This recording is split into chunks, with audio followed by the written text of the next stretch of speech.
Most of Vayar Vaniti's sheep and goats lie dead under the corrugated metal sheet that once formed their shelter and where they sought safety from the flames. She brought the ones who survived water and feed. There's nothing for them to eat on the charred mountainside. A few surviving ewes are ready to give birth, and she worries about how she will help them. There was a small house there, 2 storerooms. I had animal feed, and here I had sheep and goats. It's all burned inside. In the back, I had 60 chickens. We've suffered huge damage, about 20 goats and 40 or 60 sheep lost. We've saved about 40 animals. It's a punishment meted out unfairly. The wind-whipped fire picked pathways that spared some farmers. This century-old vineyard was only slightly singed around the edges. This olive grove lost clusters of trees here and there. The head of the Alexandroupolis Farmers Cooperative is fielding calls from farmers telling him terrible news.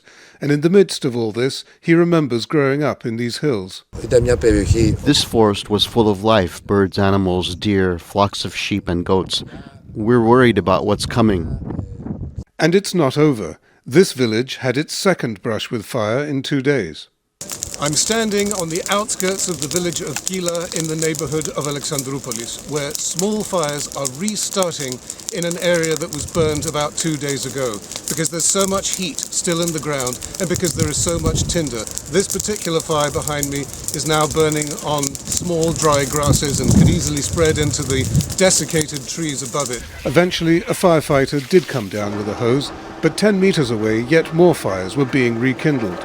Villagers fought valiantly alongside the fire service to save their homes, but a sudden violent wind brought the fire front over the hill, overwhelming defenders, and Gila was ordered to evacuate. Authorities are still investigating the deaths of 18 people near here, thought to be migrants who may have crossed the nearby Turkish border, hoping for a better life in Europe. The Greek government blamed their deaths on what it called the murderous actions of criminal traffickers.